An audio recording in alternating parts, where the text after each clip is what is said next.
Hello, people. We are back with, actually, quite a heavily requested return guest after his pseudo meltdown. Let's call it on the last stream. Back with Aram, and we're back with Chris, and we are here to review, I think, quite a vindicating victory for those who believe in the cause. Chris asked me, I think, 2 weeks ago, "You still think we're winning the league?" And I said yes, and he looked shocked. He looked in abject shock that I still thought we'd win the league, and I Yeah, I still thought think you, we are you were going in to. someone else's camp. No, I was not. Uh, So, the yeah, guy below he's us. yeah, the guy below us, indeed. But Yeah. yeah, we're back. We've won 1-0. And honestly, I was talking to Chris and his in-depth rewatch that he went into for this game of in the entirety of the first 2 minutes before he got bored. And I think there's a lot tactically to break down, but honestly, I counted 3 major tweaks throughout the game. I don't know about you guys, but for me, I think they were throughout the first 15 minutes. I think that was one phase of the game. I think there was a quite evident tactical switch that City did that kind of kept us in a half, and then we switched how we wanted to build, and then after that in the second half we switched with our subs and we went more attacking, whereas Pep went a bit more defensive and stuck to this 4-4-2. But yeah, we'll get into it. There's a lot to get into.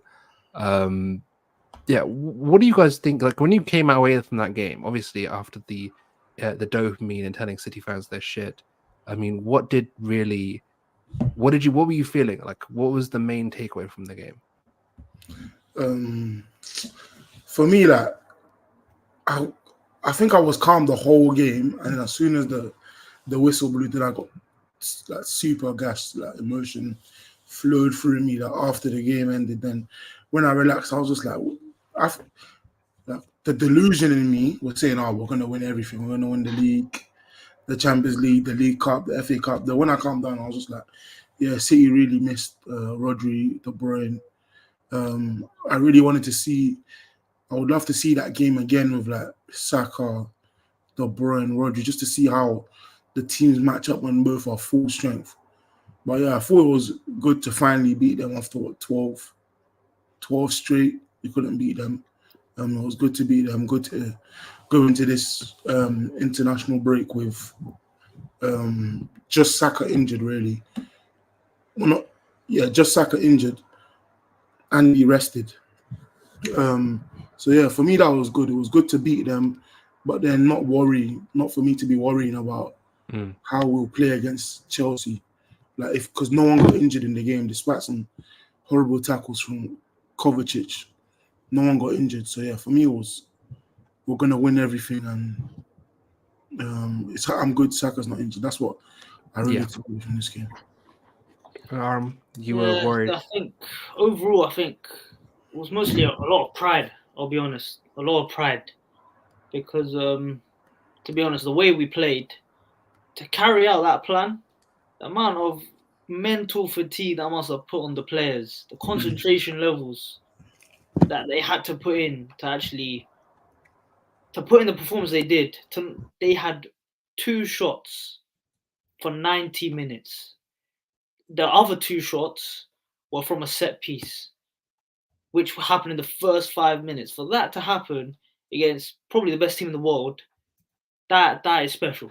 If we're going to be honest, that is special from the manager as well, because I think he deserves it a lot. He's prepared well against City in the past, and he's not had the luck, whether it's the players, whether it's the refs. It was both. This time he got the luck, and he deserved the luck as well. Because But we didn't have the refs again. Like we didn't have the. Kovacic should have got a red card. So this is the thing, and I wanted to ask both of you because I felt like this was a major thing. I felt like no one gave a shit about Kovacic. I felt like no one gave a shit. Like genuinely, even at the halftime, there was no one going like, oh, this game needs to be replayed. This game is like, I can't believe this has happened. Like no one gave a shit. Like they said it was wrong, but like there wasn't the same like cared. vehement. People were saying it should have been red, but at the same time, I think it was good to win against them, but not have the you had a red card. Yeah, exactly. I was about It was to say good to win against them and not everyone just say we won because of the red card. And they couldn't really say we had no Rodri or but we had no De Bruyne because we didn't have Saka and we didn't have Partey for 70 minutes. So it was really equal. Like there was no excuses. I think the red is 100% a red. Like the first one is a orange. Some people will say it was a yellow. Some people say it's a red. So then if you add the exact same challenge a couple minutes later, and you add them up, then it should be a red automatically. It was too late. It was Yeah. the second one was so late. Like that's normally if it was like a shove, or something like that, you could be like, yeah, okay, last warning. Yeah. Again, you're off. That was the second one was a joke. He came in, Rice having passed the ball and he went in and clattered him. I think it was Rice. I think it was Rice. Yeah, it was Rice. The second one. Yeah, it was Rice. But I think overall, I actually said this as well to one of my guys today. I was like to him, if they actually got the red card, I think he would have put more pressure on us to win the game. And I don't know how that would have actually ended up. Because we saw Spurs against Liverpool the other day. When they went down, I'm pretty sure we prepared like very, very strongly. 11v11, how we're going to do this, how we're going to do that, how we're going to defend. I'm assuming that whenever they would play through our press, straight away, get into that 4-4-2 diamond, sit off, mid-block. But because City are so good at retaining the ball, I think even with 10 men, they would have kept the ball well as well. So I think then it plays into your mind. Then it plays into your minds whether, okay, should we sit back ourselves or should we start going aggressive man to man and actually trying to jump at the first chance basically, or do we not fall for the bait? I think that would have put us in a bit of a 50-50 situation. Yeah. No, but this is the thing, and with our out of possession shape, we were aggressive, but we knew how to time it to retreat into our mid block. There was an understanding that we couldn't do 4-1 again. We couldn't do chase them into the corner and put our centre backs 1-on-1 with Haaland and just hope for the best. And if he gets a knockdown, so be it. We funneled them, especially into their left centre back. I think when Ake got the ball, he was basically the trigger. Yeah, it was either him or Gvardiol. Gvardiol, right? Yeah. And once the ball got to them, we kind of funneled it into the corner. But once they escaped, we didn't keep going and trying to chase them around. That we kind of stepped back a bit. And Jorginho's yellow actually came from us being over aggressive in, trying to get the ball back at that time. Whereas in general, that game, if they got through, we kind of funneled it to where we wanted them to go instead of trying to jump into the challenge. But I think that's the thing about City. If you overcommit too much, they'll play these triangles and they'll get through very easily. And I think with the attackers that they have, I know Foden didn't have the best game, but you got Foden, you got Alvarez, and you got Haaland.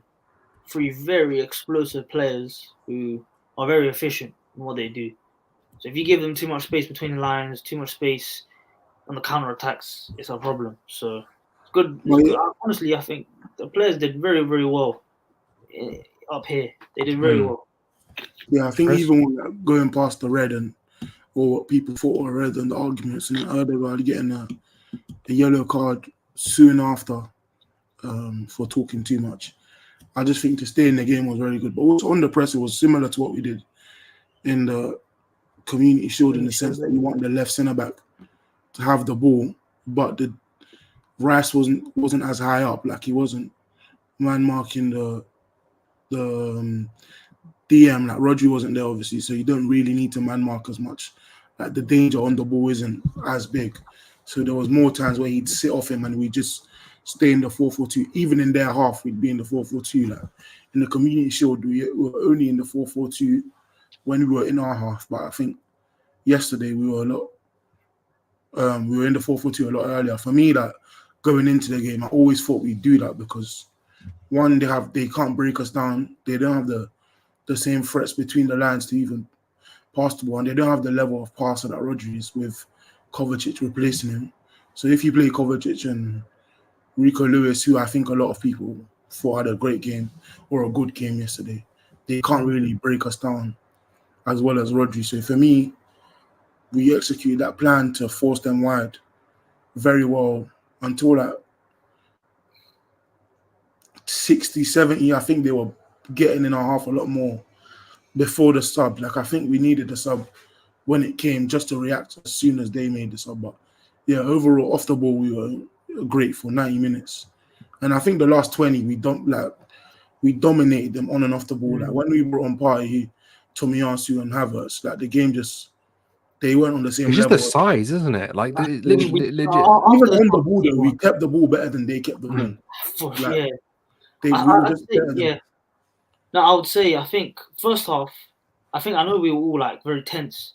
I thought the first half was very even. I don't think they did anything anyway. Like, even though we were nervous. I don't even think that. I think the first 15 minutes, I think, fair enough. You know what I mean? Like, they created that. I think the first corner. 15 minutes was nervy from everyone. I think. Yeah, nervy is the. You looked on the like maybe just even in our group chat. If you looked in time in the group chat, the only thing anyone was talking about in the 15 minutes was Raya. Was the keeper?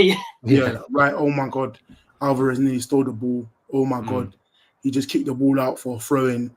Like, he was very like nervy in the first. There was, I don't know if you guys remember, there was one goal kick where he tried to play it between the lines. I think it actually was for the Kovacic challenge. He tried to play the ball through the lines, and basically there was a turnover, and I was just thinking, come on, man, we can't let them get easy ball like this. We can't let them, turn the ball over and get the ball in our half, because we're not playing passes into our own men when we in a position where they can turn and get into the opposition half. We were just not constantly, but there was a couple of times it was getting really sort of like tetchy. I think he kicked it out once. There was one time where he kicked into no man's land, and it went straight all the way to Edison. There was one where like he went. There was 2 times where Alvarez was. One time Alvarez actually touched the ball. Yeah. And he hit the side netting. And one he just got out before. Alvarez just got. Yeah. So it was just too late. But yeah, it was a problem the first 20, 25 minutes. Then we stopped playing as deep. We stopped really involving him in the play. I think the second half he wasn't involved at all on the ball. Even when he had time and space, he started picking, like, he didn't miss one pass that he aimed at Gabriel Jesus. I think that was a big outlet for him as the game grew on. Like, he noticed that Gavardio was not going to press up on Jesus. He was going to leave him space when that ball came. I thought that was pretty dumb. But yeah, Raya played like five passes to him and they were all successful. So Jesus was his outlet. I know early Aram was like, we have to bring on Havertz. Yeah. Get Eddie off quickly. He needed that outlet. Yeah. No, I was saying, I think Raya, I think in the first half, obviously I've been talking about the team's technical level for a while, post-international break being terrible compared to our usual level. I thought in general, in the first half, I think apart from maybe a couple of players, I think everyone actually was, well, our outfield players were actually very composed in the ball. We were playing out, we were really like testing City's pressing, which was really good, by the way. They blocked off the whole middle, very hard to play through it. But like not normally, but like other teams that would hoof it whenever there was pressure, we methodically tried to find spaces to try and open them up and try and get territory. But like, we obviously struggled, but I don't think it was necessarily because we were bad technically. I think it was more our possession structure is too good. This wasn't like long where it was like you couldn't control a ball. Yeah. Like, it was literally just like, I feel like both teams were very astute out of possession, and it was sort of like you couldn't really play the ball through the lines, and everything. And we haven't mentioned it yet. I know something I do want to talk about. Everything was between the 18-yard boxes. Like, everything was literally, there was no width. Everything was so like centralized. But that's the difference between the teams. Obviously, the second half we saw the difference. It was literally Martinelli. Yeah, it was the difference between our performance in the first half and the second half. And I think they made the sub too late. We made it 45, risk it. Even obviously, Trossard was. I don't even think it was a risk. I think that was like an injury. I think Arteta even said I have to ask him, "Are you ready?" Because even up until now, he didn't believe Martinelli would be ready to play this game. But Martinelli kept telling him, "I'll be ready for like 3 weeks." He said. So yeah, I think bringing on Martinelli was just a different dynamic. Like, but you could see when he was like on the touchline, like he legit, like he was. once the whole first half. He didn't have to do No. anything. Trossard didn't engage him at all. Trossard looked like, if you look at the average positioning, Trossard was like a centre mid. He was so central. He was like holding hands with Declan Rice in the middle of the pitch. So the difference was massive. Like Kyle Walker made 2 fouls when Martinelli came on. He did nothing in the first half. So that was really the big difference. Because when both teams are going to pack the middle, like the whole press is all narrow, and you're forcing your fullbacks really to, and your wingers obviously to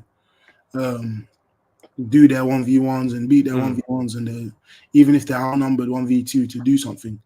Martinelli was nutmegging Bernardo Silva. He created chances in that. Within 2 minutes of being on the pitch, I was like, this is completely a different game. And obviously he scored a goal. But even outside the goal, he was really good, yeah. Very good. I mean, very important. I think there's 3 main, for me, talking points anyway. First of all, George isn't replaced. Relax.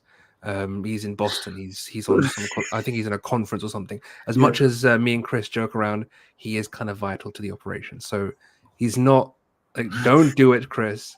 I know what you're trying to. I saw your face. You said kind of. So I saw your face lit light up there. But yeah, no, George is in Boston. He hasn't been active anyway. I don't know. I haven't seen him in days. Yeah, he hasn't been active anyway. So yeah, don't worry about George. We're just trying to. It's a very important game, and we do need to talk about. But yeah, 3 talking points. 1, I feel like Man City were trying to, I mentioned before, progress through the center, but they were trying to exploit space behind our midfield, and that's why they had Alvarez and Foden. They wanted to try and get the ball into the half spaces. Like, basically, they thought we were going to line up in that 4-5-1 type block, and sort of do what Man United did against us, and sort of have people in the half space able to turn and run at our defenders, because we've got 2 in front of Rice, and there was space to be space around Rice, and he would have to cover a lot of space. And the way they would do that would either be to get the ball over the top, Haaland knocked down into the half space, or play the ball around our block, or play through the block to get into that half space zone where Alvarez or Foden can turn. And as Aaron mentioned before, both very explosive players, able to, Foden on the half turn, especially, like, he's got that explosivity on the half turn to really turn and hurt you. So, what did you? I think that was City's plan. I don't know. I wanted to ask what you guys thought. And in terms of that first half from us, I felt like the whole point was to try and prevent the central progression getting from Bernardo, who actually had a very good game, from Bernardo to Kova, and he did, Chris. He had I disagree on this. Where Bernardo, I think he had. I think he had a good game. I think he had a good game, but he didn't do anything. He didn't impact the game. Like, on the ball, he didn't do anything to impact the game. He didn't drive with the ball once. He did kill our press a good few times. Yeah, but I think he didn't progress the ball enough for me to say, Bernardo was like, you could have played without Bernardo, and I think they would have looked 95% the same. I think they would have got out a lot less. Yeah, I agree. But I also think when they got out, he didn't do enough to move them up the pitch. Him, Kovacic, they didn't move them up the pitch. I think the other thing is they thought that Rico Lewis could be the tempo changer from the first into the second phase to really do what kind of De Bruyne would usually do and drive the team up the pitch. And he wasn't that guy. Like, do you remember the one time he can't do that? No like, offense he was, to him. No, but like that their team is De Bruyne, man. But also their team isn't. Their backups can't replicate what their starters do. But even then, they should be able to have other qualities that they can impact the game in a different way. So even if it's different, it's still impactful. But their midfielders are outside of De Bruyne and Rodri. They're not top level midfielders. A lot of them are not top level midfielders. And none of them have elite aspects to them that really impact the game. So when I saw Rodri and De Bruyne was out, I knew nothing can happen to that team centrally, barring a Jorginho mistake. Like, that was the only danger I saw to our team, like, collapsing centrally. Obviously, fatigue could have came into it, but then we made our subs in the 70th. We could have made it earlier, but it was a response to Mm. City bringing on Doku. I think we waited for Doku, Stones, them man to come on. Then we made our changes. Stones, another guy, came into midfield and did nothing. Like, I think Man City's But do you players. agree that was the plan, though, to really get the ball behind our eights and try to exploit Rice being 2-on-1? Yeah, I think that was me personally. I think that was the wrong thing. I think they should Yeah, have I say that. Yeah. I agree it's the wrong thing, but that was use it. clearly the plan. I for think me. that was a plan. It was a stupid plan. Yeah, Yeah. I agree. It was a stupid. Arsenal in the middle of the pitch to play through us is hard. Like, that's the one thing. Like, you can say we've not been at our best this season, but playing through Arsenal's team, yeah, to get the ball through the lines. You've got Declan Rice and the other guy next to him, plus how narrow we are. Yeah. I think the big, and especially Ødegaard does for me, had a poor game on the ball, very poor game on the ball. But off the ball, the guy is he's very intelligent. Even in possession of the ball, for me, even in possession of the ball, like in possession of the ball, he was making. I mean, I sent it into the GC. There was one move specifically where that I thought was very good. He would basically he would draw Foden in from the left, and we could have then switched to White. He did that 2 or 3 times very, very well. Like his ability to pull out markers. He did it with we did it with Foden, and he did it with Gvardiol. I remember there was specifically a switch from Trossard where Ødegaard goes into Gvardiol's areas, drags him inside, and Jesus has like a massive space to run into, and he was doing that very well. He did it, I think a couple of times both halves, where his ability just to drive off the ball, the drive where the outer possession opposition needed to be for us to get into zones where in possession we could be taking advantage. He was very good at that, and I think off the ball he was great, but like he on the ball, he won 14 this is goals. your thing, so. Only Jesus won more, 16. So yeah, he was great in those, but on the ball, I didn't want to go into it yet. But on the ball, he really annoyed me at times. Like he was making runs like he wants the ball in behind, but he doesn't want the ball in behind. Like if someone played the ball over the top, Ødegaard was running, he would never commit to the run. I think anytime we did anything to City centrally, like even when after the 25-minute mark, when Zinchenko, like not just Zinchenko, but our left-hand side grew into the game and actually got touched on the ball, they were dying for Ødegaard to receive the ball centrally, and he wasn't doing it. Like there was times where Eddie would drop and Zinchenko wouldn't play the pass. You can see they don't trust him as much with his back to goal. So as the captain and someone right next to him, you should notice that and tell Eddie to make them runs off the shoulder. Tell Eddie to stretch Diaz and Ake and Gvardiol to make the runs in behind them, but he wasn't doing that. And anytime he did that, at that point where Jesus pushed Foden in the box, he didn't really need to, but he did push him and then hit the bar. That came from Ødegaard, dropping deep, turning and releasing the ball. I don't think he did that anywhere near enough, but his off-the-ball work, I think, made up for that in the sense that on our right-hand side, they couldn't do anything. But on City's game plan, I think you have to, like, no offense to Zinchenko, but you have to abuse him. Like, you have to make him work. If you want to beat us, make Zinchenko work or make Gabriel work by covering him. And if in doing that, you make everyone shift over. So the space is going to open up somewhere. If you make Zinchenko work, he's going to get out of position 1, 2, 3 times, and they're good enough to abuse us. Like me, 40 minutes into the game, I wasn't saying it, but I was thinking this feels like a Liverpool at the Emirates a couple of years ago.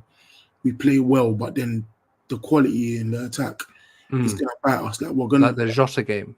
We're going to make one mistake and they're going to capitalize. But they just didn't.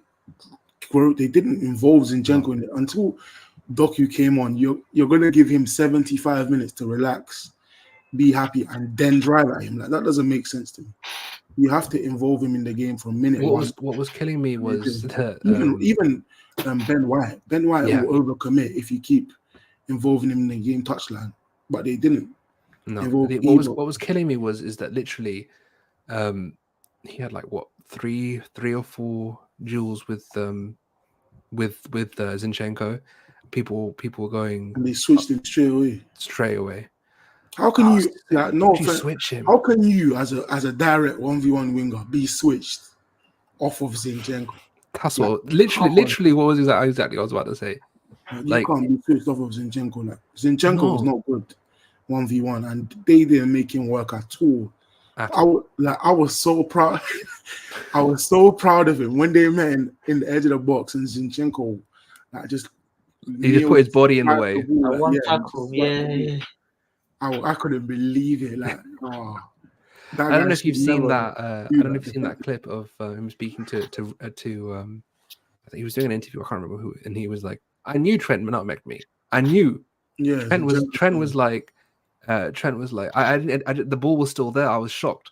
He was like, I knew he nutmegged me. I tried to close my legs and they just didn't close. That's the defender we're talking about. And they didn't try and make him work. I couldn't believe it. But again, like, when I saw Foden starting, I was so happy because I knew that he would be narrow. Because he just wants to go in. Like they all want to receive between the lines, like Grealish, Foden, Bernardo, anyone not Doku wants to drift in and receive in the half space. He's the only one that as soon as he touches the ball from the touchline, he starts driving at you and he can create from wide. He can create from the touchline. No, but it's what we said at the beginning of the season. Do you remember? We said this at the beginning of the season. Like, they needed a touchline threat. Everything's ball to feet. Being injured from the very first game. Like he was injured the whole of preseason, came on against us, started against Burnley and got injured straight away.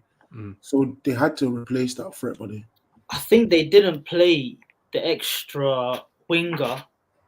I think because Rodri wasn't fit. I think because Rodri wasn't fit, I think he said it. He said it. He said that I wanted to.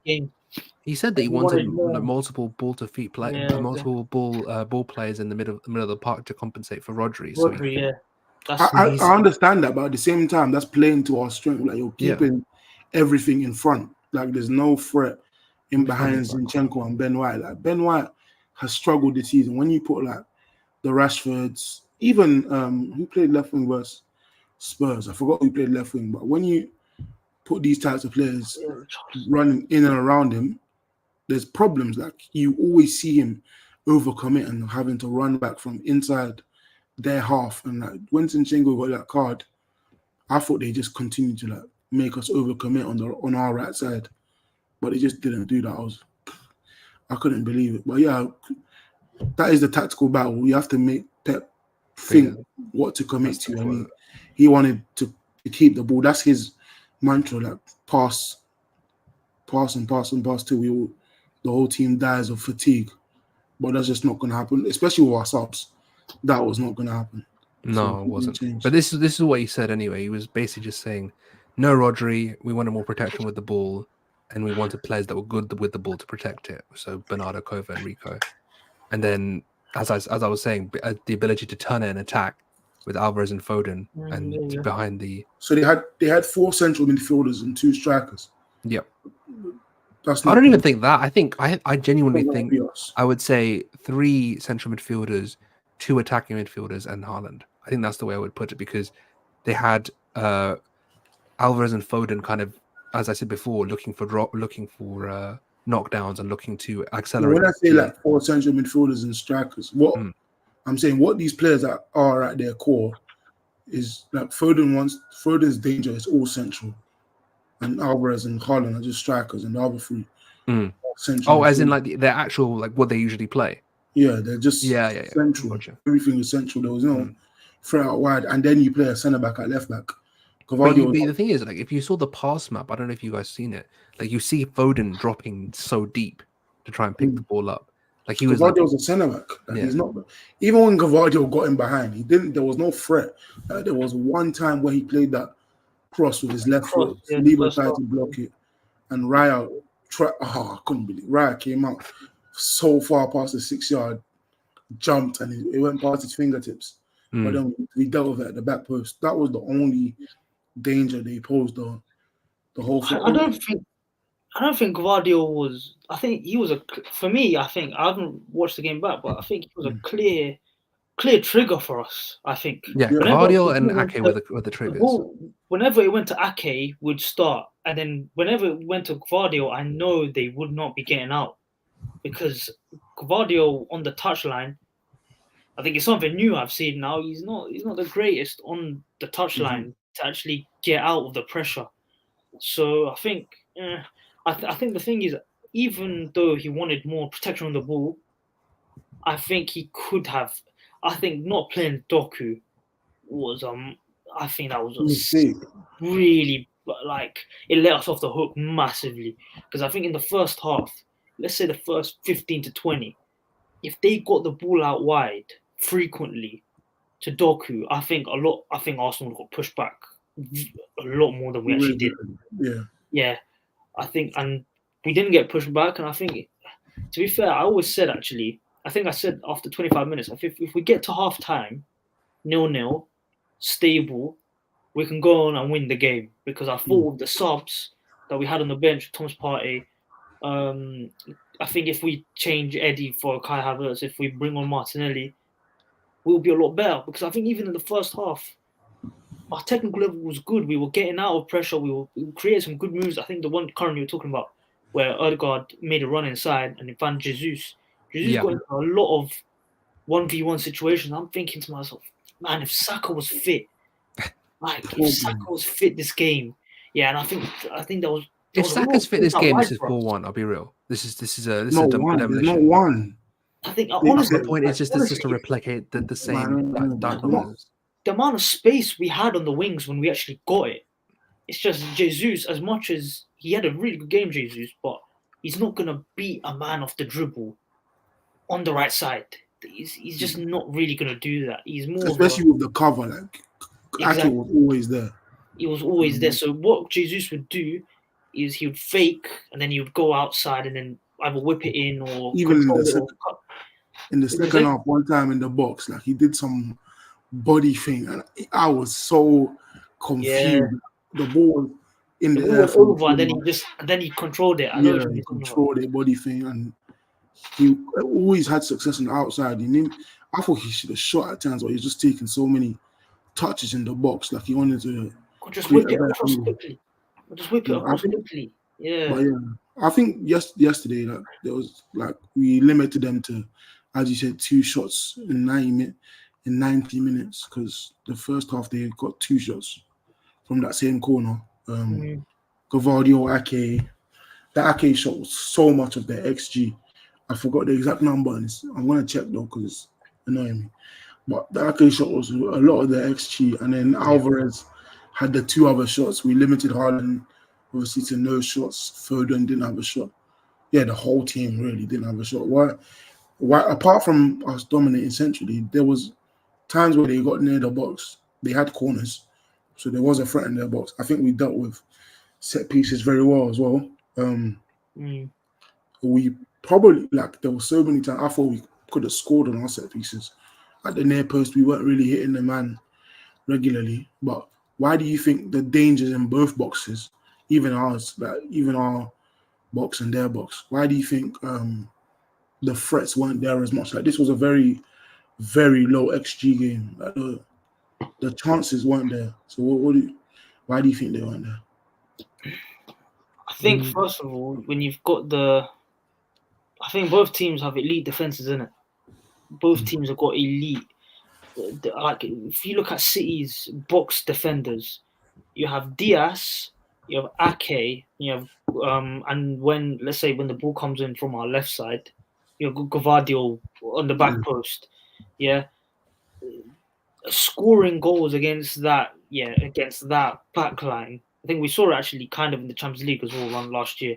They're amazing at defending the box. I think there was I think Jesus, the control you're talking about, Chris, where he took it down. First thing, Ake comes out. Bang, he comes out. Straight away. I think there was another one, Jesus, again in the box. I think it was from a throw-in. Yeah. I think Jesus should have passed it To first Rice. line. But he kept dribbling. He kept on dribbling. Yeah, yeah. But like again, 2-3 man straight away, trying to stop him from doing anything. Is this the one in the second half where he could have passed to Rice and Rice went Yeah, crazy? that's what I'm talking about. Yeah, That's what I'm talking about. Yeah. So like, Rice lost it, man. He was like, "Get me the fuck." He But full then, on. well, I even forgot. Benoit and Jesus were doing that thing on the throwing. Benoit needs to hurry up because he's gonna get a yellow card every single game if he Talking keeps. of Walker's doing it worse, man. Walker. But Benoit just stands and then he throws it in behind Gavardio and Jesus receives it on the byline and just drives. And there was one time where like people were calling for a pen when Ake won the ball, but Gavardio pushed him over. But because Ake won the ball, it wasn't going to be a pen. But yeah, Jesus, for me, like it was a great, not cameo. He played 99, 100 minutes. He played 100 minutes at right wing. So for me, it was a good performance. Last game, like away from the City game, last video, there was a lot of talk on Neto because people really want to back up right wing for when Saka's not there. My argument against it was obviously the minutes and the money, but Jesus as a backup, what do you guys think? Like, is that sustainable for what was my thing? I said the same thing. I'm just saying now. I think he's a great option. I do think that if Gabriel Jesus is going to be played as a winger, there's no better right winger in the league than those the two wingers we have. So my opinion doesn't change. I mean, I think that if he's willing to commit to Jesus being a rotation option for Bukayo, then screw the Neto signing. But I just don't think he was forced into. He had to be forced into this to do it, and that's where my worry comes. Having a legit transition option on the right is, I still think it's dangerous, and I think it's something that we could really use. But if he's willing to play it, let him play it. Focus the money where we need it most in central forward in the summer. I'll be honest. I think if you're gonna do that, you have to get a monster striker. Yeah. If you're gonna do that, in my opinion, because I think like Jesus played well, but I think we're gonna get onto him in a sec. Like Eddie, he's my guy, but he's not giving me enough at the moment. He's not giving me enough. So it's not that he's not giving me. He's doing it for himself, man. He's playing very selfishly, and it's like I'm gonna say it. I know everyone loves it, and I love Eddie too. But like genuinely, right now, you can see the amount of times Odegaard telling him to push up, or even on the ball where he just Rice. Took the ball from Odegaard. Yeah, he took the ball from Odegaard. I screamed. The thing that annoyed me the most about that was not even that he was offside. That Odegaard is gonna pass to you. He's not gonna shoot. He's on his right foot. He's gonna cut it back to you. So if he just get in the box, man, that would have been fine. But yeah, he's been very selfish, and he's Rice thing. He waved off Rice like 2 or 3 times. I was like, bro. Yeah, he wasn't passing to Rice at all yesterday. Like, yeah. I was giving him the Cancelo eyes. Like, it was not. It was. I was losing it. I was like, come on, man. Like the shot he had. I understand why you shoot there. You're not gonna pass at that point. He should have passed to Rice. He should have passed, but he's not going to. We both know. All 3 of us know he's not gonna pass to there. But. Like, he's a striker, he's just going to shoot that. But do you know what the weird thing about yesterday is? Despite us saying that he didn't pass to Rice, that was his strongest pass connection. You're right as well. It was. He passed to Rice 4 times. Yeah. And the other thing is I felt like, I don't know about you guys, for me, I felt like he peeled to the left too much, and there was so much space in the middle of the pitch, like in front of the centre backs. He kept peeling to the left to be the outlet in the second half, especially before he came off. And when Kai came on, he was just centrally. The difference between them is that the centre backs wanted to pass to Kai. I'm not the centre backs, but the midfielders, centre mids as well. They didn't want to pass to him because he makes it stick. Yeah. That's what I'm saying. He makes it stick. That's the thing is, yeah. The reason I think we were talking about in the preview after the Lens game, we all wanted. I'm assuming Kai to start up front. Yeah, we all wanted it. First of all, because it bails out the goalkeeper and our build-up, yeah? So we can go long and we can feed off the second balls, yeah, if we have to. I think if we played Kai up front, I don't think Raya would have had as much nerves as he had in the first 20 to 25 minutes. But clearly, they worked on it in training, and clearly, Arteta said after the game that it was instruction. Look, don't hoof it. Don't hoof it. Yeah. Which, fair enough, yeah. But I think the thing about Kai, yeah, is I keep saying it. His first touch is better than Jesus and Eddie's against contact, in my opinion. Honestly, I think his first touch is, but his ability to actually complete the dual body, like he can get pushed off the ball. But his first touch was. Yeah, that's what I'm saying. I just need that first touch, because if 100%, you make it stick, yeah, all of a sudden, yeah, what happens if you keep the ball? You have the wingers start running, the midfielders start running, and we get territory.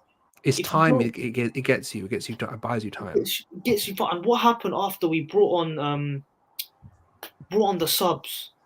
After we brought on the subs, we were able to go more direct. We were able to play quicker.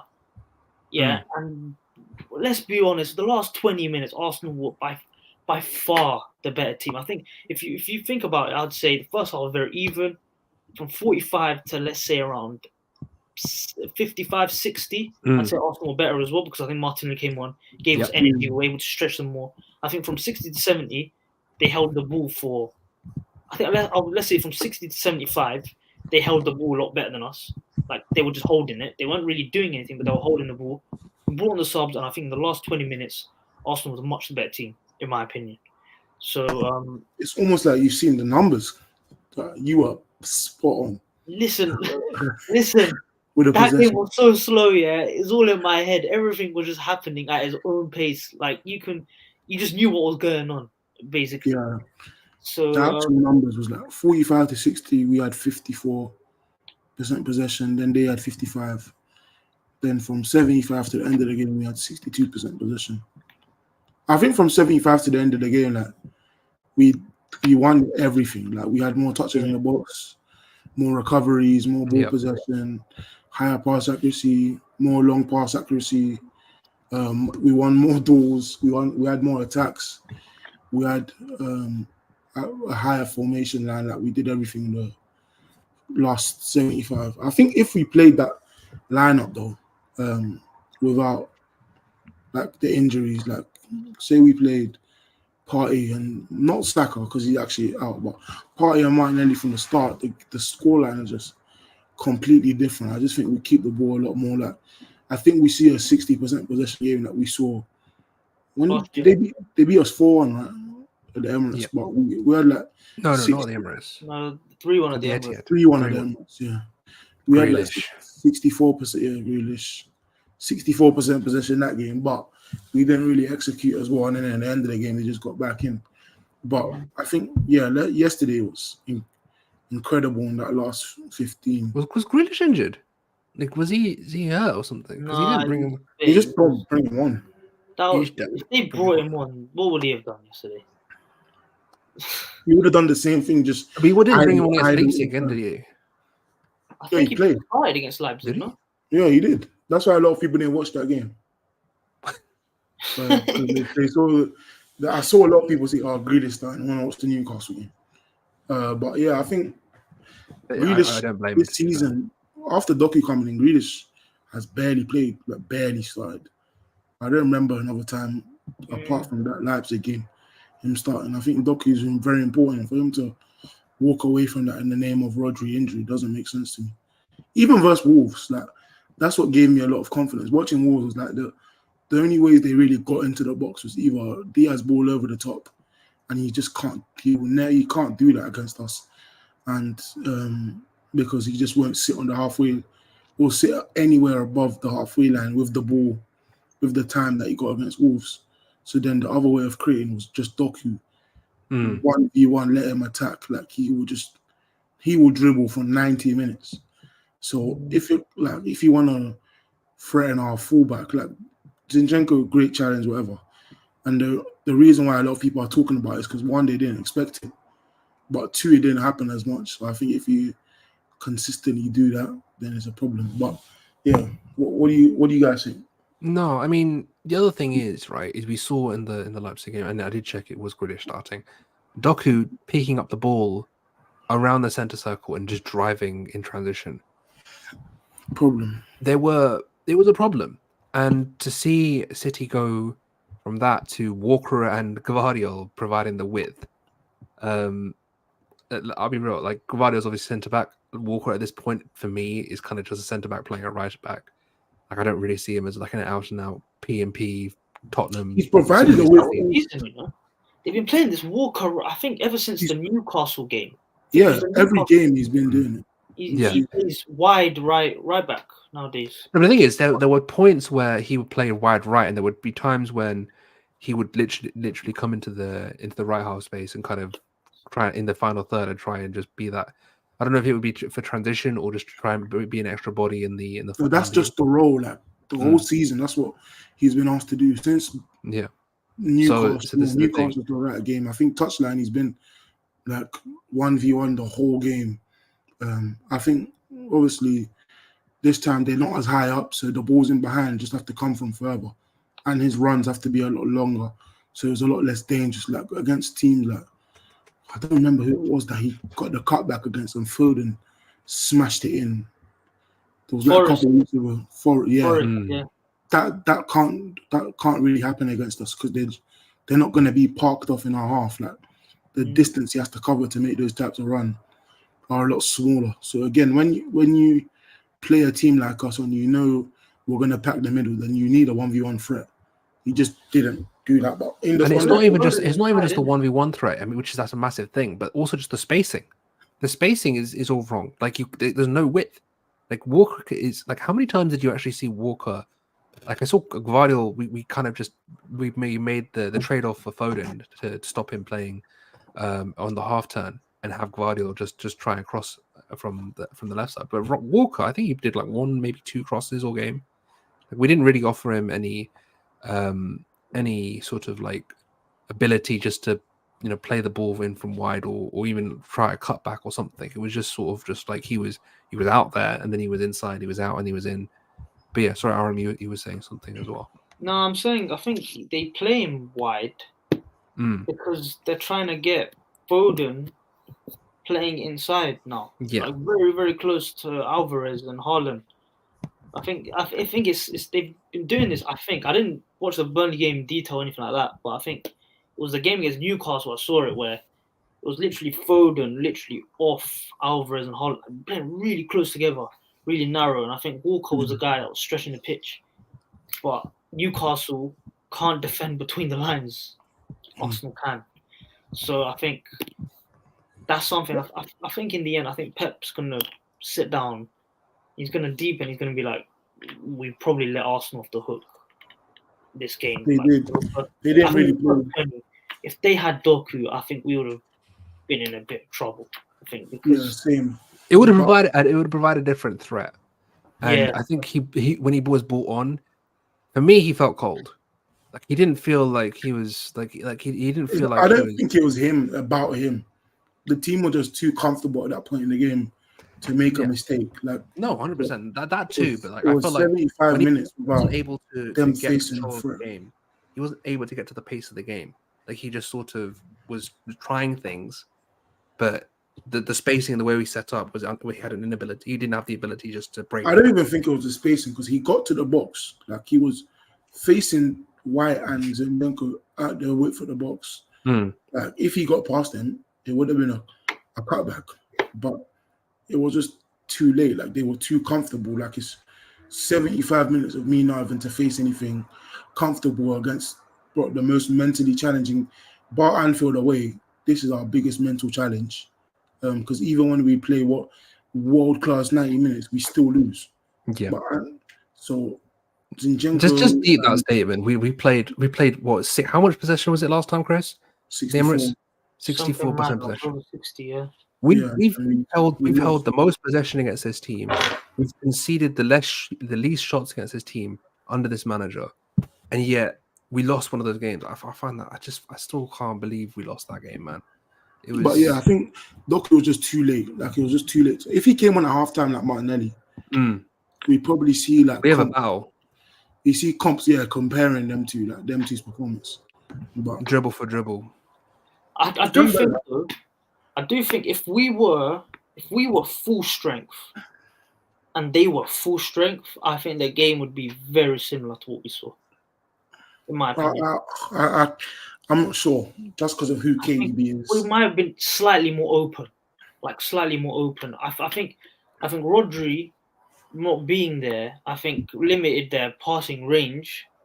But I think even in the Community Shield, he couldn't play through us until KDB came on. They couldn't do nothing. KDB came, but at that time, Arsenal made changes as well. Yeah.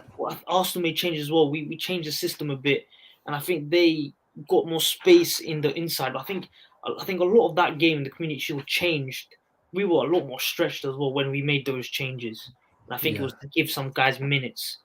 The other thing is, right, and this is it was the first time Rice and Party played together. Yeah. Like that. Yeah. We're gonna say, Connor? Sorry. No, I was just gonna say, like, the main thing for me, and this is what I think would have changed with Doku starting, was we were able to have, and I said it before, Foden had to be man marked almost out of the game, because not man marked, but we kind of we closed the space in on him, so he wasn't able to turn on the half turn like he was able to in the Community Shield. So when he picked up the ball in that left half space, he wasn't able to like shift and turn and drive into the box. He had to, play it back or play it wide. And if you have Doku out, you can't. The spacing in that back line means that you can't have both Foden double teamed or Foden closed in like that, as well as Doku even on the other side or the same side. It means that you can't have the same amount of pressure on both outlets, and it creates a problem for Arsenal, because that way you have to make a decision. Do you allow your fullback to be one-on-one with Doku, or do you allow Foden the time and space to turn and maybe get a shot off or get a drive off into the box? So that would have created a much more different problem than, say, what Gvardiol on the wing, or Walker on the wing. Like, you don't create the same amount of jeopardy that you would with a Doku. Yeah, I can't wait till we see the second game with everyone. Hopefully, everyone. When I say everyone fit, I mean everyone fit. Like, and not suspended. No suspension. It's not gonna happen. Let's not choke people out, Rodri. It's not gonna happen. But then you can have an injury. Like, say Kovacic got injured or suspended or whatever. The replacement doesn't. No one can say, "Oh, what if?" Like, what if we had Kovacic? Like, we need one of the pillars of the team just to be like every pillar to be there. Then I need to see that game, because I think that the De Bruyne threat, we've never managed that. Though. I've never ever seen an Arsenal team manage that threat. For 90 you know what? I think we managed him in the last two Emirates games, man. But he scored. But like it wasn't like. I think it was because of bozo moments, man. I think again, but how do we know they don't happen with his presence? Yeah, I know, but like I'm just saying in general, like, the New Year's Day, the game, the ref game. Yeah, he wasn't invisible that game. 100%. Didn't do a thing that game, and I think it was against as well. I think, and even in the game, the Emirates last year, he scored the goal. But apart from that, I'm sorry, he barely did anything, man. But he still scored, man. Yeah, the other Tomiyasu Bozo, man. But the finish was ridiculous. Not many players, even Haaland, I don't trust to finish that. I think at that time, De Bruyne was in bad form, though. I think at that time, we grew him. We put him in form. Yeah, I think he was in form after that game. Then he backed against us 2 goals. But yeah, I need to see how they set up, because I don't believe any team is breaking us down with Rice Party. Like, I've never ever believed that for 2, 3, 4 years. Like, thinking of them two playing 4 years is a drag. 3 years thinking of like them two being a partnership for Arsenal. I've never thought a team can consistently break us down for 90 minutes with them two in the team. I know RMU tweeted recently that we see minimal losses with that lineup that ended the game. That lineup, we're not losing many games. I think, obviously, someone mentioned the Champions League. What would that be your lineup? Fully fit, what would be your lineup? Champions League final, he says. if the Champions League final, what would be your lineup? Mine would be Ramsdale, Ben White, and forget Arteta. Yeah. Ramsdale, Ben White, Saliba, Gabriel, Don't do it. Don't lie, man. You're not doing it. I know you're not doing it. Don't lie. I'd probably go Timber, but yeah, I think Arteta would go Timber as well, Yeah, I think Timber, he would as well. Party Rice. Say it. You know what you want to say. Odegaard. Oh man, Odegaard's obviously playing. Yeah, even if I say Smith for it, club captain is playing in the Champions League final. Odegaard, Saka, Martinelli, and Kai Havertz. Yeah, depends on the opponent. I was just about to say that. Like, if we're playing Milan or like some low block team, Real Madrid even, I'd play Jesus. Yeah, you have to turn and face. But if we're playing like a if we're playing like Liverpool or Man City, a mid-block team, Liverpool or Man City, Man City, I'm going Kai. Yeah, I'm going Kai as well. Most other teams, I'm going like Jesus. Not like Eddie wouldn't start though, but Eddie would play some minutes, like going through the thing. This is the thing. The other thing that depends for me is I feel like if it's like, for example, thing is, there's no good right wingers. Like if it's Liverpool, if it's Salah, right? There's no good right wingers where in Europe. Like who apart from Saka and Sane, Rodrigo. Okay, fine. Let's say Bayern. No, Sane's a good example. In Champions League for 2 years now, he's been a threat every season. No. Let's say Sane, right? If it's Bayern, even Ousmane Dembele, we could face PSG. Ousmane Dembele is causing Zinchenko problems. I don't care what anyone says. I would not mind using Tommy at left back. You would. We need to see that. We really need to see that at left back, because I honestly think this guy has actually improved at left back. He's improving a lot, man. And I said on Twitter, he's not inverted, is it? No, it's the other thing.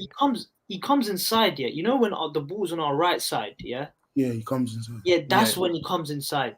You know, when the ball's on the far side, he comes inside. I think when we're building, he stays on the touchline more. Yeah, but I would be very tempted to use Tommy if it was against someone with a good right winger, let's say, Tommy or Timber. I personally wouldn't have Zinchenko in a Champions League final. I just can't. I'm sorry. I love the bloke, but like there are league players and there are Champions League players. Like me league personally, players, like 38 league season, Zinchenko, great. Depends but on the I don't think Champions League final. I don't think for me, like there's no fullback in football history that doesn't have recovery pace that I would play in a Champions League final. Like no matter how good they are technically, if they can, I can't. I'm sorry. Like let me be very clear. Like against, like in the big games, like one-off games, I'd rather have Tommy because I know at least he's gonna lock up the opposing right winger. So look up is a strong word. He would, and he's getting better. Tommy is a lockdown defender. So yeah, but again, like for me, I'm just thinking of the people that we could see put on that right hand side potentially. I don't think any of these guys cook Tomiyasu though. No, man. No, like you don't think like an Mbappe or Dembele causing issues? I don't think a Dembele causes Tomiyasu any problems. Any? Honestly, I don't think he'll chop inside and he'll cut back outside. Tomiyasu will read it straight away. Yeah, I just think I love Tomiyasu. Mbappe is a different story, and Mbappe is the scariest player in the world. Yeah. When he's running, man. This is what I'm saying. Like on the right, so I think current form Leroy Sané. Yeah, probably like Sane for me is probably the problem for me. I think Sane. That's why I was good with Bayern. I know he's from centre back, but like I've seen Tommy lock up Sane. Like the World Cup. Come on, they Germany, Japan. Like he did a job on Sane. But the point is I would rather have Tommy at left back in the Champions League final personally. I think having these debates is great and all. Yeah, like I think a prospect of us even thinking Tommy Tomiyasu left back is very good. It shows the Yeah, and then I need to see it. I need to see it. Actually, I need to see it. Yeah, it. Yeah, 100%. I need to see the not even just the final, just even knockouts, like second leg knockouts. Like say it's 1-1 first leg, who he plays. Like when we get to that situation, who's Arteta gonna play against if we get Liverpool in the knockouts, or if we get like well, we can't get Liverpool in the knockouts. You can get an English team after quarters. They're not in the Champions League, man. Oh, I'm just saying the name. Oh my god.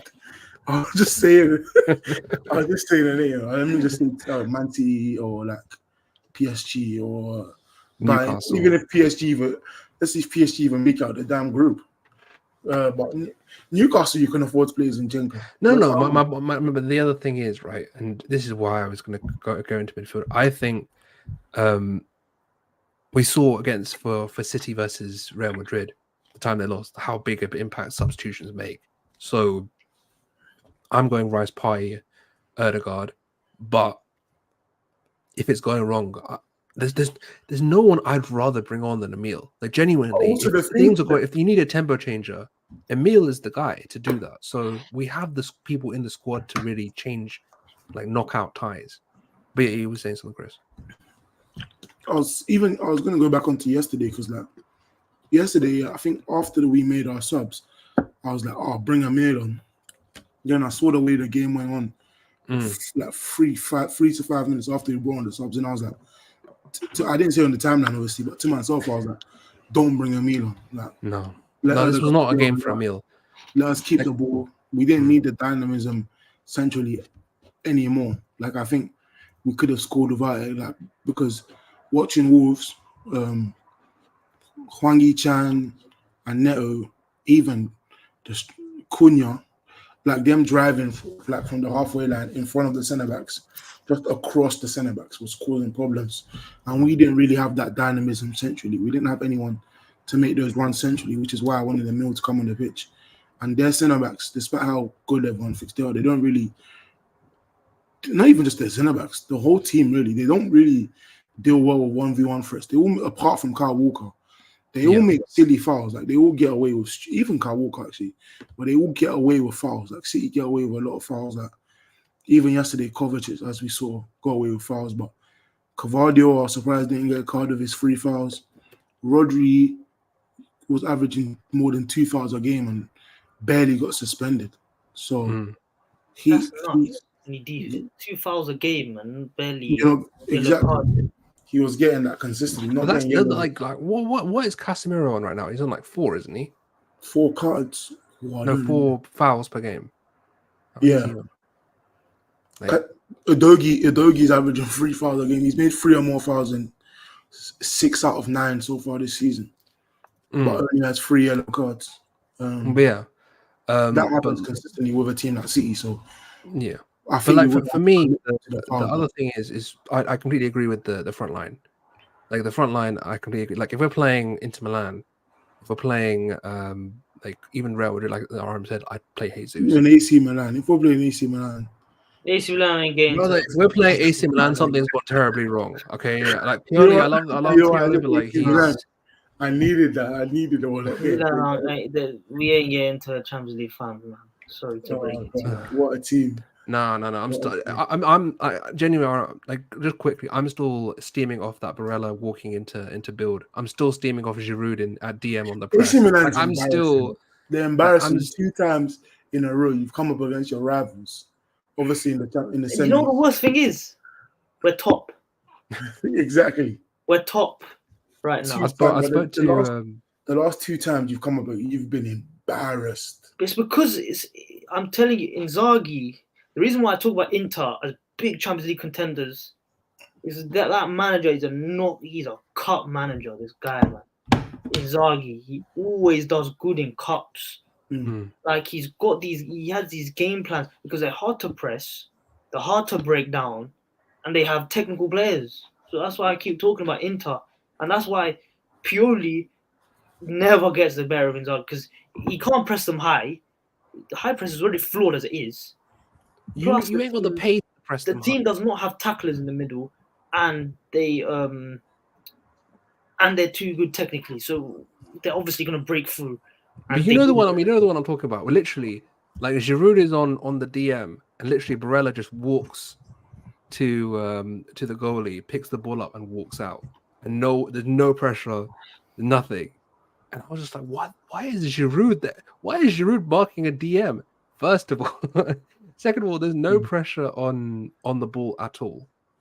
But yeah, enough on Giroud. enough of Goalkeeper. Giroud. But like, The goalkeeper, Giroud. I did want to because I did put a thread out on it. I did want to discuss the goal. I've got pictures. I've got everything because we can quickly go through that. But yeah, the first thing, and let me just bring it up. The first thing to discuss with the goal is Tomiyasu and Foden. Like, if you look at how, like, Tomiyasu gets goals out of Foden off the ball. Foden is obviously looking to cheat up the pitch and sort of wait for the transition moment. Say if they get the ball, then Foden can run in transition and attack the back line. But Tomiyasu sees this and yeah, we move from there. So Rice sees this and tells Partey to go up. Tells Partey, we can see Partey's feet here. But Partey has the ball and pings it over because he sees Foden, and you can see basically what we've been talking about on the channel for a long time, a sort of like a dual striker role. And we saw this in the Community Shield. I've got a picture of it later, but at the left back attacking the left channel high was a big thing in the Community Shield as well. And Tommy was there all game. Right? As soon as he came on, and he obviously, sorry about the poor quality, I did screenshots in a bit of a rush, but yeah, he drags over Diaz, he drags over Walker, and if you drag over Walker, you see the space between Marcelli and Walker is massive. And yeah, Diaz, Walker, and Foden are all at Tomiyasu. Tomiyasu has the ball, and Kai obviously it's behind Kai. That's the problem. I think that I want to ask you two both. I thought he was going to shoot. Do you think the ball was for Kai to shoot? That should be the plan, or was it sort of like Kai was to lay it off to Marcelli and they get the shot off? But I think I think it was a poor header. I think it was a poor header from Tomiyasu. Considers what he does. I just think he was to get the ball to him accurately. Yeah. I think that it was if it was slightly ahead of him or slightly behind. Or just in line with him, I think Kai shoots there, but it was behind him, so he takes a touch and gets to Marcelli, and Marcelli shoots. And yeah, this is something I was saying before. Like, we saw from the Community Shield that Timber was there a lot. Like, Timber was in that left channel, like he was the one trying to attack, and Kai here has the ball. But this was a plan that we tried. Who they play right winger, their right winger will track as well. Exactly. So and our left winger's touchline. This was how we wanted. We didn't have because they were so narrow up the pitch, further up the pitch, they were so narrow that their right winger, as Chris mentioned, doesn't track back because he's waiting for the turnover and the knockdown from Haaland. So that is kind of how that worked. And Foden here was the perfect example, because Foden was kind of waiting to cheat, basically. He was the way to run up the pitch, where it is before or say that's Gundogan, or say that's De Bruyne. They handle the duel first, and then they make the run. Yeah. Whereas Foden just... I think on the goal, though, one thing online, I think people are overpraising Kai for knocking the ball down and laying it off to Martinelli. I think it's all good and all, but a striker in that position, the expectation should be to bring the ball down and lay it off, or if you're not going to shoot. Obviously, he does well, and it's what we were asking for a long time. The long ball, to be able to bring it down. Like, we weren't able to do that passage of play until those players came on the pitch. Like with Zinchenko, Jorginho, and Nketiah could not replicate that. I don't know. You could try it. 10, 20. 10, 15. Yeah, them three players can't replicate it. Like, not out of 10, how many times they're doing it, Chris? Zinchenko heading the ball to Nketiah and him bringing it down and laying it off perfectly. You know what I'm asking, right? 0 times out of 10. 0 times out of 10. Nketiah is not laying it off. He's had a Zinchenko is not winning a header with them 3 players questioning. Let's get this straight. Foden, who's crazy? Walker and Diaz. Yeah, Zinchenko is in the middle of those 3 players, and he's not winning winning the header there. I think the backups is the wrong word. The subs, all 4 were involved heavily. They were just the 4 players involved in the goal. It came at the perfect time as well, 87th minute. There wasn't enough in the game before that to warrant any big added time, so there was only 4 minutes. I think we were pretty relaxed after that. We'd even relinquished possession. Probably one of the first times this season where we've scored late, but also kept the ball. Not just late, but just scored and kept the ball. United, Spurs. They didn't have a touch. They barely had a kick after the game. Yeah, we dominated the ball after that. Yeah. Even after the goal, we had like 66% possession. So we definitely dominated the ball after that. And then people, again, praising Havertz, like going in the corner and shielding the ball. But yeah, these are just normal things. I think it was a great player to get the goal for narrative, but also just to show the impact a player like that offers in this type of game. If both teams are going to be so compact, you need the last thing I'm going to mention before we get into final thoughts is we've been talking about the Ødegaard shots that we've been talking about before this game and how we've wanted Martinelli to be in those zones. How many times? Me, George, Chris, I think Aram even said it on the last show. Like, you can't have like, you need your best ball striker in those zones, and we got our best. Well, that shot, he forget all that. That shot he took was insane to me. Like, the one before the subs, bro. Like, even if you're gonna shoot, like, keep the ball down. But why is he, bro? Do you know how far that? No. I'll tell you. This is real Gabriel time, right? Jesus was 1v1 wide with White trying to overlap. This was went crazy after that. I think you started shouting. Genuinely, in that moment, right? In that moment before the subs came on, I thought that's Party versus Southampton. That's that. It was. Yeah, it was. Everyone couldn't believe Jesus. No, just thinking about Party versus Southampton pissed me off again. Why did he shoot, man? Why did he? I think like Ødegaard, like, we want you to have shots, like, but come on, like, be serious. That was an overlap. There was legit an overlap happening. That shot's not the going numbers. Forget it's not going in. You had the numbers ball side. No. It's not going in. That from that distance, the shot is not going in. That shot was far. Like, it wasn't even like outside the box. I thought he was Ronaldo. It was far. It was like good 30 to 35 yards out, and he just flipping struck into Rosette, man. Joker. I can't lie. No, it was too much, man. He made me start swearing. Legit, that was the first thought. Second thought is I hope Emil comes on now. Legit, I was like, get him off. I can't. He should be fined a week's wages if we didn't win that game, man. I swear down. Like, genuinely, my head was gone. Like, because I had that flashback because I was in the stands for Southampton.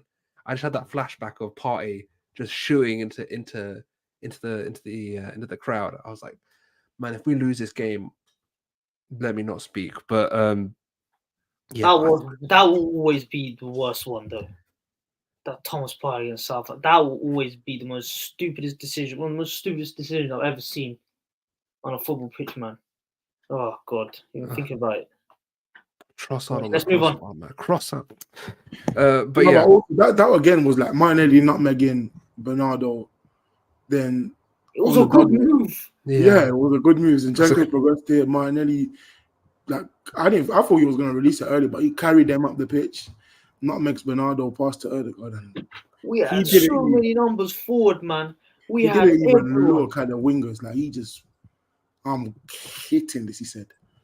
He hit that into oblivion. Yeah, well, at least we still won the game, and the subs came on straight after that shot. I don't know how still hasn't landed, man. still somewhere. How much later Arteta probably would have made their subs if Ødegaard doesn't take that shot. That's the positive spin we have to put on these things. Yeah. If how much later does Arteta put on that? Even if we end that passage, let me make it clear. we weren't I gonna didn't make even the want Emil on. I didn't want Emil on, but in that moment, I was like, get Emil on, get him off the pitch. Like my head was gone. Like it was just completely on my. I was just like, we can't lose this game. We can't. There was just no way. We worked so hard. It felt like, you remember the 1v1 versus Allison? You remember before Jota scored? Oh yeah. The Thiago. It felt like that. Okay. It felt like that. Like we just, that was our chance, and then they just go and end it. But yeah. Bloody hell, look how many numbers we got forward, man. There's 2v1 on the wing. There's flipping 2 players inside. Oh my god. But look, even like when he receives the ball, like, he took a lot of touches. Wyatt is starting his run. You could see Wyatt starting his took run. a lot of Oh touches. my god. Yeah, he took a lot of touches to commit. Doku, obviously, because Doku is the player that commits. The centre mid drops in. Odegaard has to, even from there, he can't shoot. Like, that doesn't make any sense to me. Like, he's nearly 2 what are they, 7-yard patches of grass. So he's like nearly 14 yards. He's nearly 14 yards outside the box. Bro, legit. Look, there are, like, all 3 of us, right, could name one sequence that is better than this goal. There's obviously the 2v1 out wide. There's Martinelli in literally on the edge of the D. He could, lay the ball off or, shoot himself. There's recycling it to Zinchenko where he can recycle it wide. There's literally like 3 or 4 different sequences that could result in a better chance than this shot, and it's just no. But 74 minutes in 0-0, this shot is not acceptable. Like, it's not needed. If we're like 1-0 down, I would still get angry, but I understand that that something in his mind telling him, "Oh, I'm the captain, the main man, I have to do something." But there was nothing there. But I think we have to move on for our own sanity. Man, get that out the overlays, man. Genuinely, like, it's just like. But yeah, we scored 11 minutes later and we win the game. What I wanted to say, last thing, implications for the future. I think this is the perfect time to play City, the Rodri red card. But at the same time, Saka is injured. He's withdrawn from England. Is that withdrawn because he's too injured to play, or the club's wanting him to rest him? For me, it's the rest, but also we don't know. But yeah, what do you think this means going forward? Chelsea next, but then just going into this break, top of the league. Well, tied on everything, top of the league, like goal difference, points, wins, draws. What do you think this means going in for the rest of the season? You go first, Aaron. No, yeah. So, I say, to be honest, it's more the point swing, isn't it? For me, more than anything, I think we're not going to play City every game. This kind of game is probably not going to happen again. Yeah. Like, in terms of this was a really one-off game. Both teams' game plans very suited to that particular game. We ain't going to see Arsenal play like that against Chelsea. That's just not going to happen. So, like, it's mostly the point swing. If we had lost, we're 4 behind. If we win, we've won, we're 2 ahead. That's 6 points. That is a lot of points. If we had beaten Man City at home last year, we win the title. 100%. That's mad when you deep it. Like, literally, they would have lost 3 points. We also got, sorry to cut you off, but last season we got more points against other 18 than them. But I know. And we lost 85 to 84, but then we just couldn't beat them. It's a 12-point swing. Yeah. Almost. But even if we just won the game at home, we would have won the league. Yeah. That's how you know that it's crazy. And the thing is, when you say that to people, they're like, "Oh, well, see, you didn't really try because you lost the league." Shut up, man. This is what happened. You didn't try. Nah, if they didn't try, they threw against Brentford, yeah. This Walker guy's beefing our set piece. Yes, no. Don't say his old set piece coach. yeah. For trying to shake his hand.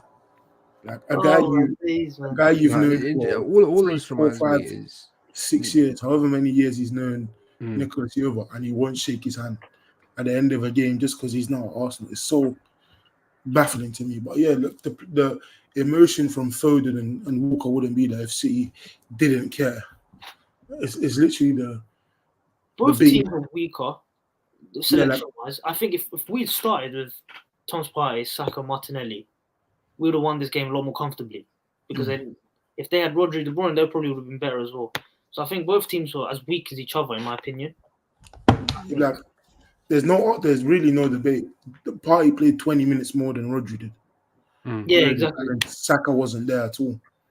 Like, Saka couldn't play, so it really was matched up perfectly for me. Perfect. Yeah. Look. All I think is genuinely, Queen doesn't die, we win the league. I'm just like, that's all I'm gonna say. Queen doesn't die, we win. Queen doesn't die, we win the league. It's just that simple. It actually is that weekend. You really love talking about that woman. I don't. That's the thing. I hope she's wrong, man. What do you want to say? Yeah, like it's great to get the win. We get to play Chelsea next to a stadium that we do very well at recently. That before we couldn't do much there, but recently 4-2, 1-0, 2-2. Yeah, we don't do badly against them. And then after this, even after Chelsea, we've got like Sheffield, West Ham. So I think, Sheffield, we can relax a bit. But then just for the rest of the season, we've got Newcastle, don't we, as well? No, I think after Sheffield United, I think it's Newcastle. Yeah. No, West Ham in the cup. West Ham in the cup. Oh yeah, in the cup. Yeah, then. Yeah, West Ham in the cup. I know the games, guys. I know the games. You know, I know the games. Yeah. So This guy, man. Yeah, Chelsea, Sheffield. Orbinio. I want you to spam it in the chat, man. It's Chris Orbinio. We can relax that. Yes, CK Football is rename him. Yeah, we can relax a bit. I think it's nice to get the win finally. I think the mental, the Community Shield was all good and all, but to beat them in the league, the discussion changed. Like when they were going into Community Shield, it was like they haven't beat City in 9 straight. Now they haven't beat City 12 straight in the league. But we said that before the game, didn't we? We said that this is a narrative-defining game. We have to beat them in the league.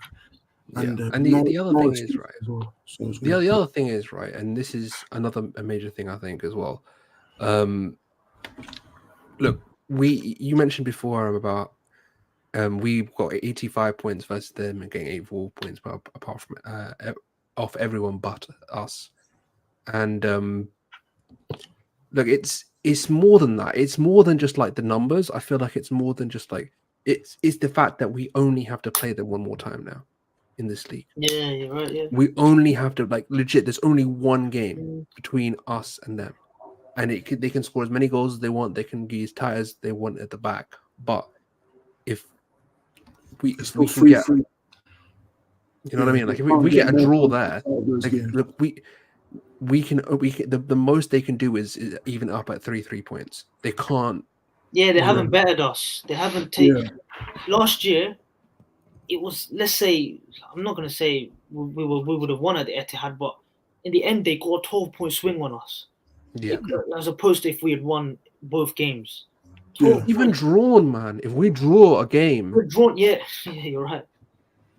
You know what I mean? Like I think it's good, like, because even if you see all their interviews from the time they won the league till now, it's all. It was all on that Arsenal game. Like Grealish, Haaland, De Bruyne, Pep. You ask anyone, they'll say, until that Arsenal game, until they beat us 3-1, they didn't think they could do it. Well, they always thought they could do it, but they need to do it. They had to beat us. It's in the numbers, but it's also in the people saying it. But also, yeah, apart from saying we do see Tottenham are top of the league. So people do think they can win the league. Liverpool haven't looked too bad. Liverpool got a monster. And Mo Salah is, if you take away the corruption from last week, that's 14 straight Premier League games that he's scored or assisted in.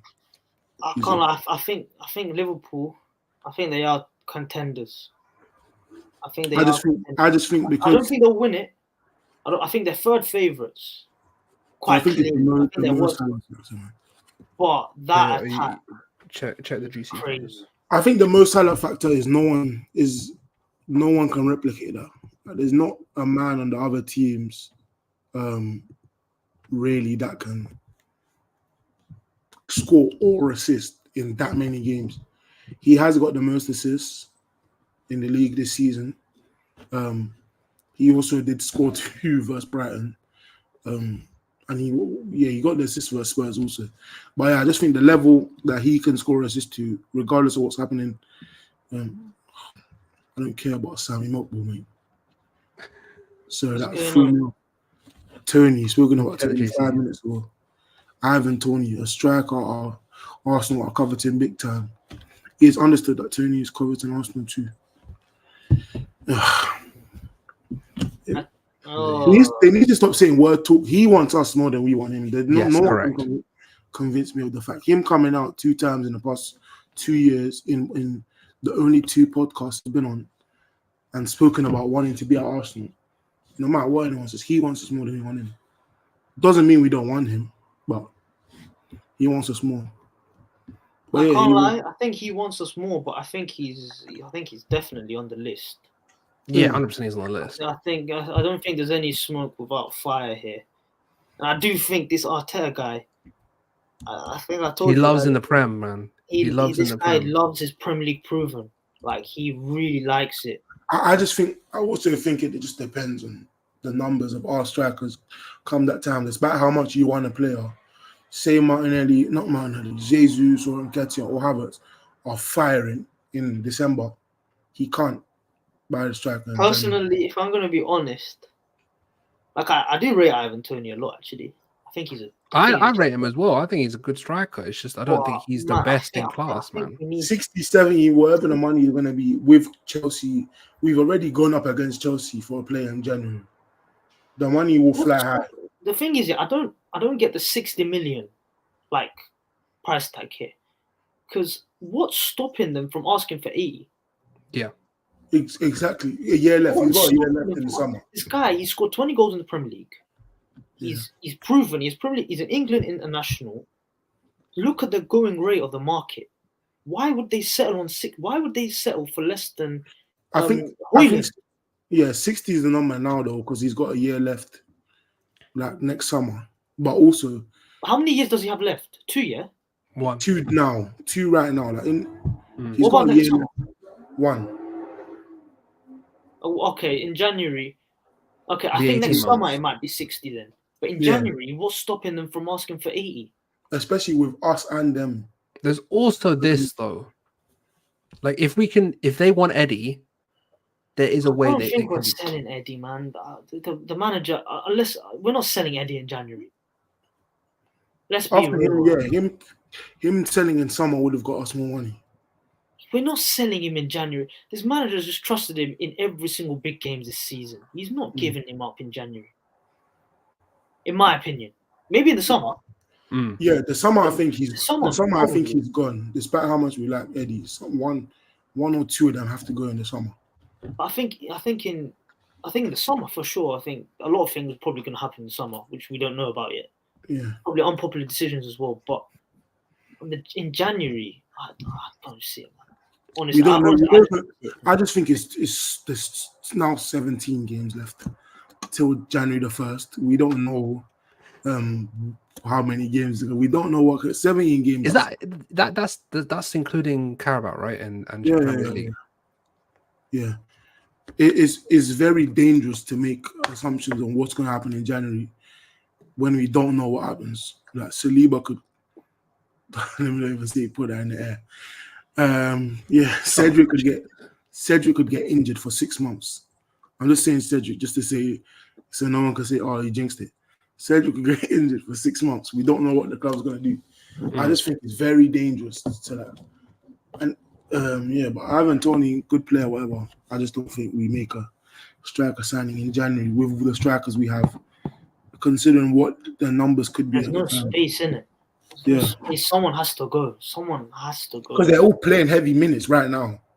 They're all playing big minutes. Havertz, Jesus, and Nketiah, even they're playing in different positions. They're playing big minutes. Toney takes away minutes from all 3. How much minutes are they all willing to concede, especially in the business end of the season? Like January is.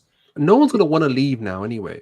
Yeah, if you're signing me in January for 70 mil, you're starting me. That's the message you're telling me and the rest of the strikers.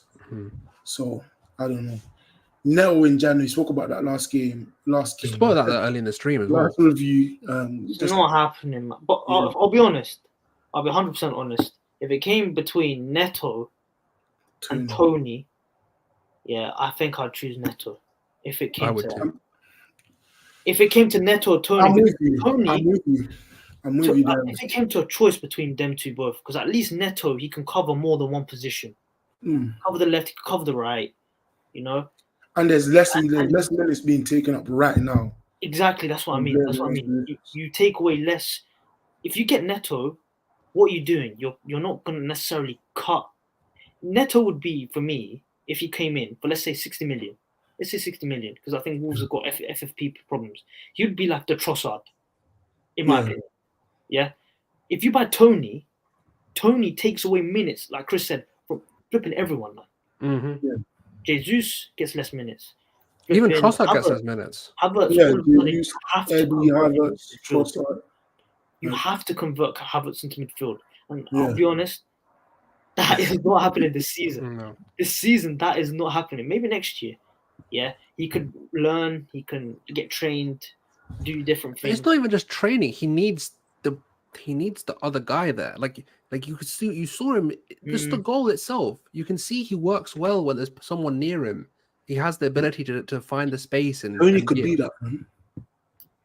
Tony could, but that's what I'm saying. If you're gonna wait till he's not the best at it, man. No, but for me, it's just risky to. You guys, I know you guys want Osimhen, yeah. Yes. That's the one you lot want, yeah. The only time that you might consider getting Ivan Toney is if you want to win. If we're in all four fronts, yeah, and you want to win everything, yeah. That's the only possible explanation that can tell me, okay, you want to throw the dice at everything this season. Okay, I understand. I might not be the best fan of the signing. If that's your intention, okay, you know what? You will live and die by your decision, innit? Yeah. You live and die by it. But what about something else? I don't even think we sign an attacker. I think we need another defender, personally. Do you not think? I think we need an overlapping right back. If we're going to commit to White not overlapping, that's the only thing I think we need. NEED capital letters. Like if we're going to allow him to overlap and you're going to use Cedric in the cups, I'm fine for a bit.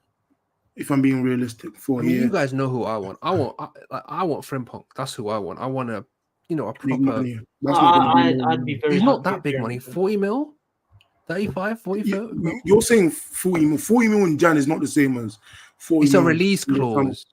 I'm saying it's not the same as the money in summer. No, I know. Apparently it's a release clause, isn't it? It's a release. No. I'm not saying the money will change. I'm saying a 40 mil signing mid-title challenge is not the same as making the 40 mil.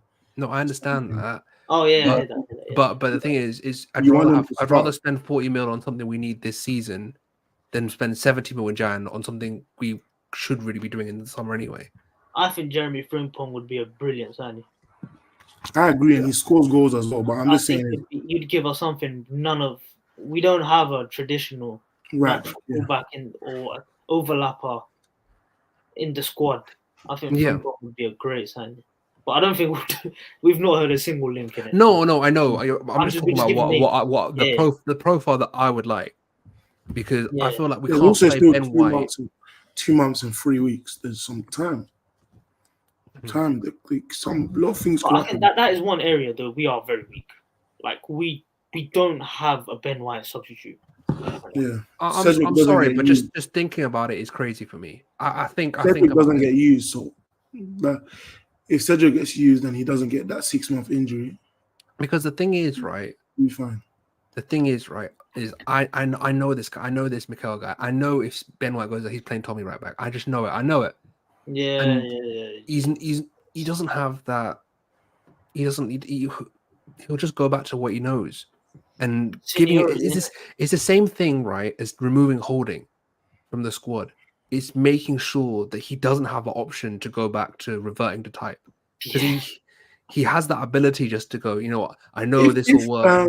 Quick question: if Timber wasn't 6 months out, do you think we would have seen him start right back in the league? A few games, yeah. Because I think that's another player that takes away the pressure. That's what I think. Like the injuries have made me question this. Like, what do we really need in the squad? Because like Timber, Party, if they're here for every single game,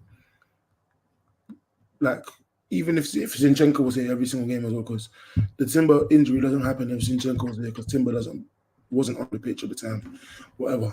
And Party injury doesn't happen because he doesn't play right back. Say we didn't have them injuries, where would like how many minutes would Party have played? Would White have been like? With the news coming out of White being playing on injuries, like Holding revealed that White played an injury in that Newcastle game, right? When we lost 2-0 away from him. Man, that guy was on that podcast. Okay, just the only reason we know White plays talking so much, man. But the only reason we know now that White plays on injuries regularly, despite like just thinking, oh, he plays every game. Obviously, at some point he's going to be injured. But Holden said it. He was playing on grade 2 injuries. In the top 4 chat, ridiculous top 4 challenge. But yeah, I think the alternative, I'm not sure with Timber there, because if you sign Frimpong, is Timber only playing left back? I think Timber. Sorry, Karen, you go.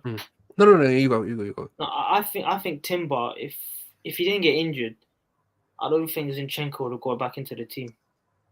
In my opinion, legit, what I was gonna say. Legit, what I was gonna say. I don't think he gets back in the squad.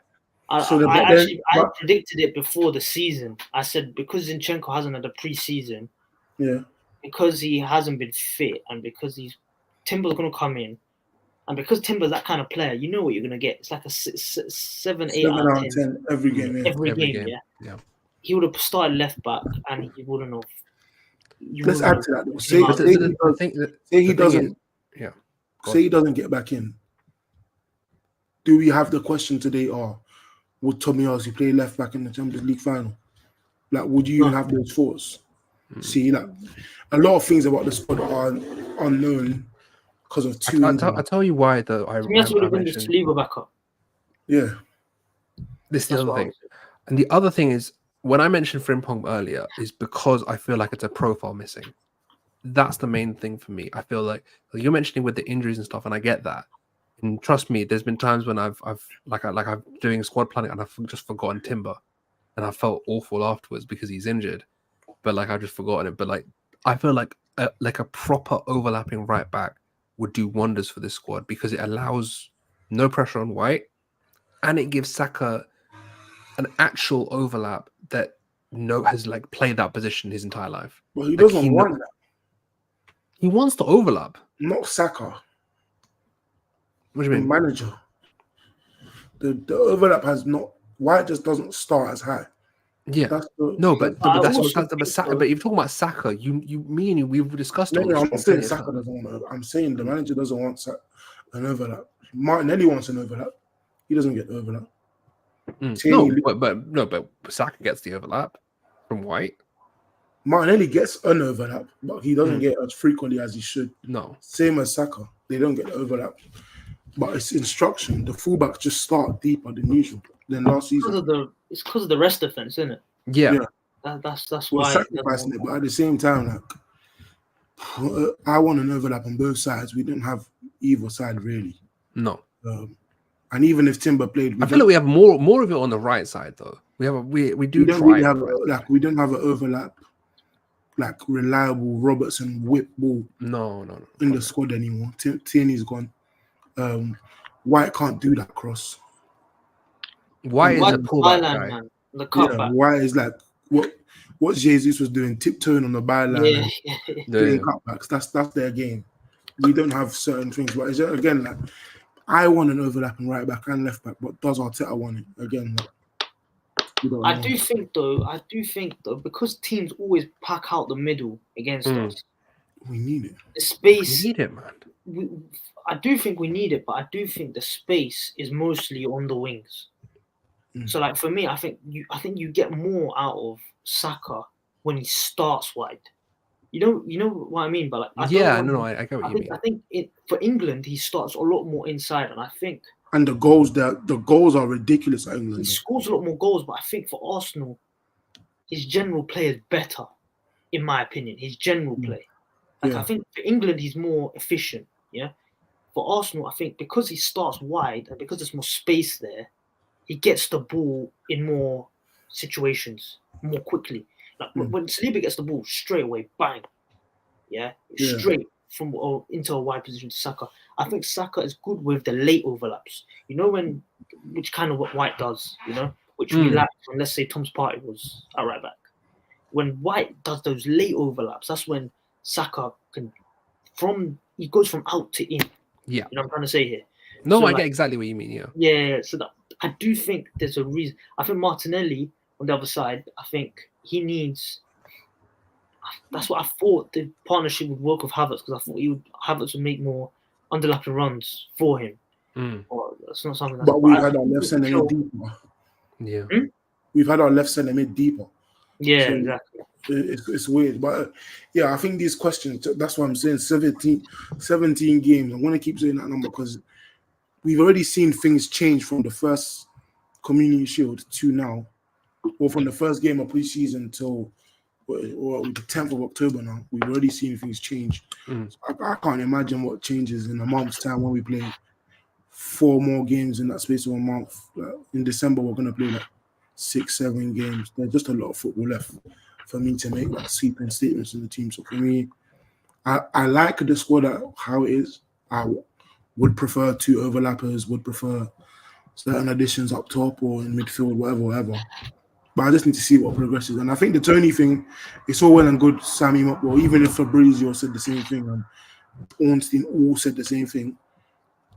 For me, if Havertz and Jesus are on 10 goals, or Havertz, Nketiah or Jesus combined are on 15 goals and 10 assists come January, he can't sign a striker.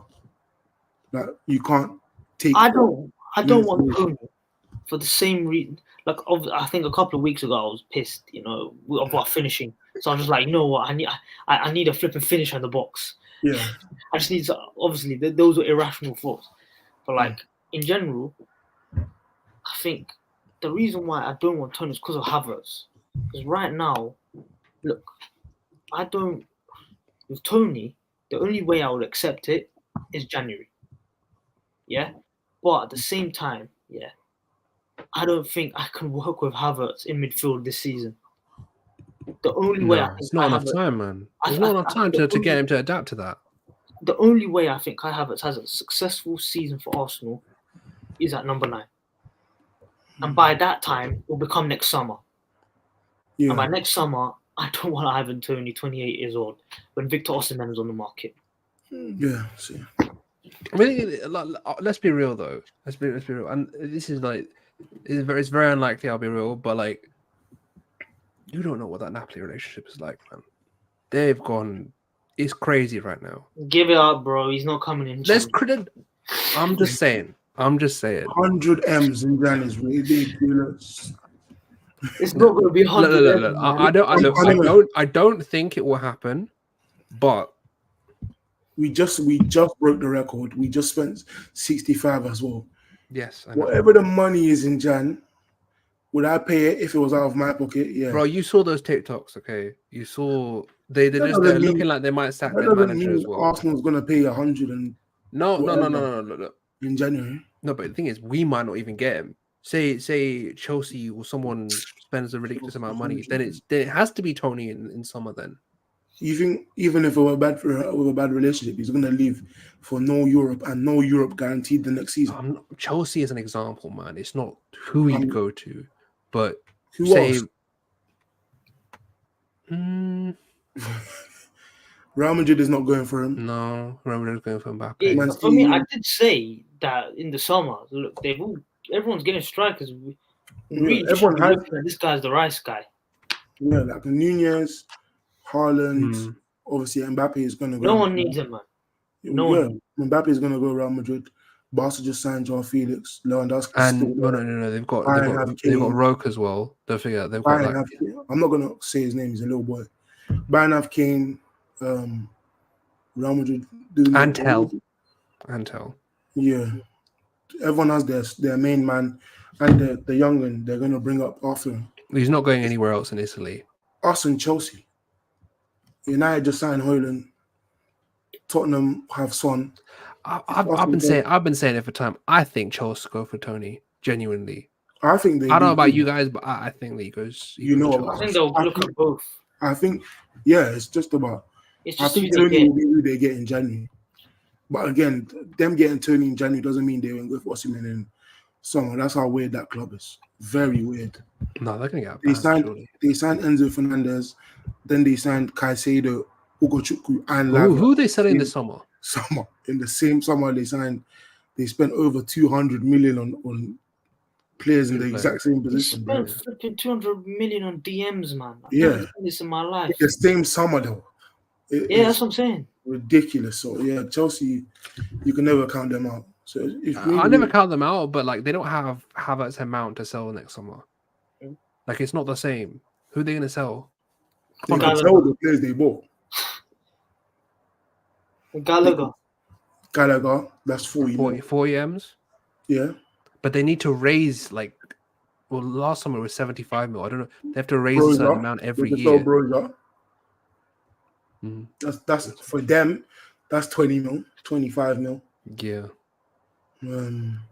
This is the one that's gonna piss me off. Like genuinely, like, all of them. They'll sell Madueke as well. Yeah.